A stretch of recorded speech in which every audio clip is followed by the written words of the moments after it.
The best road trips are those that have a great location, a great road, and a great vehicle. Barry Green has done this multiple times and he's written a book about it. This is just one example.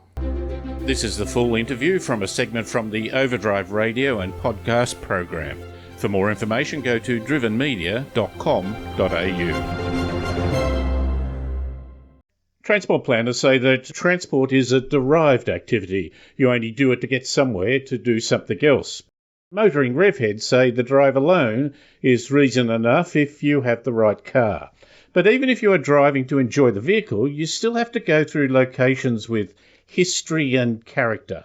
A great drive can be much more than just the thrill of a fast car. Now, Barry Green has been a motoring journalist for many years. When he retired, he set out to travel the world and find the right roads and the right cars to savour the best of drives. He has now written the first in a couple of books of the best drives. This one, Volume 1, which has now been printed. G'day, Barry. Hi, David. Your first set of wheels were actually motorcycles. Great performances and thrills, I guess. Yeah. But is there a movie to heighten your passion that what they could be? Oh, yes. I think when I was a teenager, Easy Rider came out. And it went on to be, of course, one of the great cult movies of our times.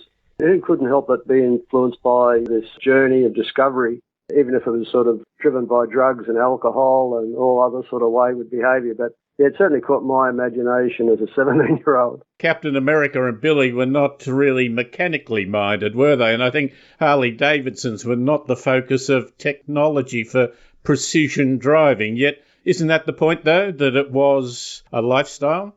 Oh, for sure. I mean, could you think of anything less practical to go on a desert ride across the US? You know, like you've got these little peanut tank Harleys and, you know, the seating position, everything about it was just Hollywood, wasn't it? Too many old people, I think, denigrate the younger generation for being wasteful and doing conspicuous consumption. We were a generation that deified the Harley Davidson. I don't think we can throw stones, can we? Well, maybe not. We talk about the places you went through, and there was one where I think the car was one of the most engaging parts. Let's start with that. Perhaps some later talks will be, and some later subjects might be a little bit more about the people. But I refer to the 23 kilometres of the Cheddar Gorge in Somerset, England. What was the car? Yeah, well, I certainly had the wheels for that job. It was a TVR Tuscan S. TVR is no longer with us, unfortunately, but it was a pretty bespoke British brand in the mould of, say, Morgan and Marcos, those sort of brands. They were renowned for massive power to weight, in as much as the frames, the chassis were alloy and the bodywork was fiberglass, so you got a lightweight. And they used to usually put in them some thumping big straight six engines or V8s. So you had this great power to weight ratio. But the thing about them was very few, certainly the one I drove, even though it was an early 2000 model, didn't have any driver assist. By that I mean any safety net, like the simple things like ABS and traction control and electronic steering. So you borrowed it from a mate. Did he give you any advice? He certainly did. He said, now this is a bloke that used to take it across from England to Spa, a great racetrack in Belgium, and do track days. And he said to me, take it easy on roundabouts if it's wet. I've lost it there. And I thought, anyone who's intimate with a car to that degree, if he can lose it, then a mug from Australia surely can. It has the looks of a very high-end sports car, long bonnet, engine up the front, but just very distinct in its own way. Did it turn heads? Oh, it certainly did, simply because there weren't that many of them made. So even in England, you know, they did turn heads because of they were unusual. And I thought they were attractive, you know. Classic coupe, in this case it was a Targa roof, but classic coupe shape. And the note, of course, this thing had massive big, what they call carbon can exhaust pipes. It used to really kick out a row, I tell you.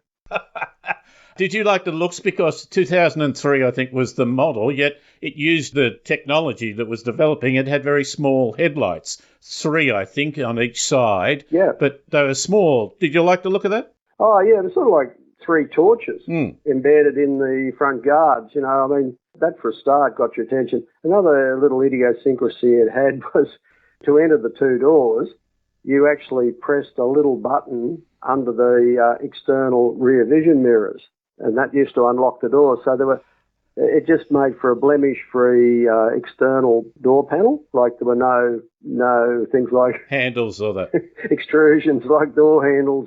I remember one time driving a different car each week, as you did, of course, or more. You sometimes would do something like I tried to get into the boot of a Nissan, and I spent 10 minutes trying to find. I looked like an absolute dork because I couldn't find the button to do that. Having such a big engine in a light car, what was the throttle response like? Immediate.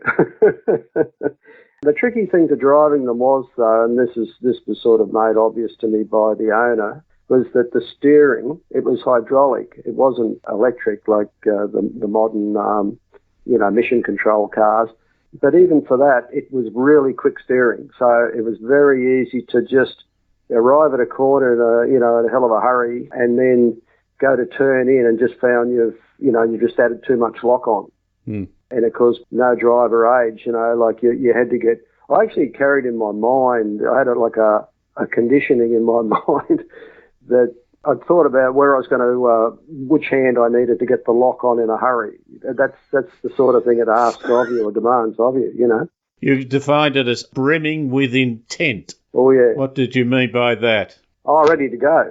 You better be up for it. And I love that because I found that a lot of cars, probably, you and I probably drove something like 100 cars a year at times, and it's very easy to get blasé about cars, particularly the cars that do everything for you. But this one, it really required you to be up with the car or even ahead of it.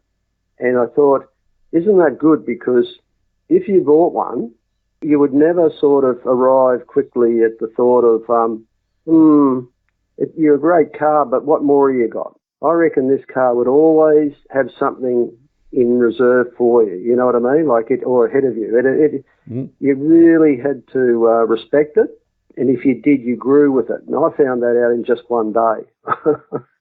I also like the fact that sometimes an underpowered car makes you have to be engaged with it much more. Modern cars with plenty of torque and power, you just press the accelerator. Whereas a littler car, perhaps, or you've got to think a little bit more. And if you've got a manual, you've got to be thinking about gears and how it's going. So engaging, I think, was it you said, well, how well did you bond with the car? Well, that's the thing. Like I got back and a colleague at work, he asked me how the trip went. And I drove something like 16 different cars on that particular trip. And they were all like enthusiast type cars.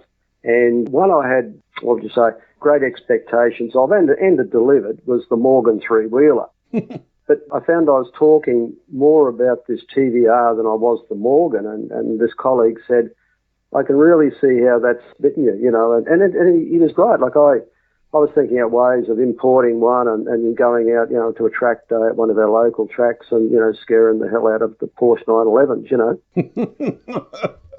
But I was also smart enough to know that to bring out a bespoke British sports car to Australia, how risky that might be in terms of some ownership pain, in terms of, I could just see how that car might give you trouble, just through its like TVR actually made their own engines, and that was probably a step too far for them. They just didn't have the financial clout to do all the necessary R&D that you need to make cars reliable. Well, that's very much the case with the complexity of cars. It was founded, I think, in 1946. Their first car was in 49, Trevor Wilkinson, and which I think TVR was an abbreviation of Trevor. I mean, who would do that? I mean, maybe name the car after yourself, but you'd tend to use your surname, wouldn't you, not your first name? Perhaps he's different. That's a lovely chat, Barry. Thank you very much for your time. That's good. I've enjoyed it. Thanks, David. And that was Barry Green, the author of Best Drives, Volume 1. Now, COVID has made it difficult to distribute to bookshops at the moment. It's valued at less than $60, so if you're interested in getting a copy, you can send Barry an email.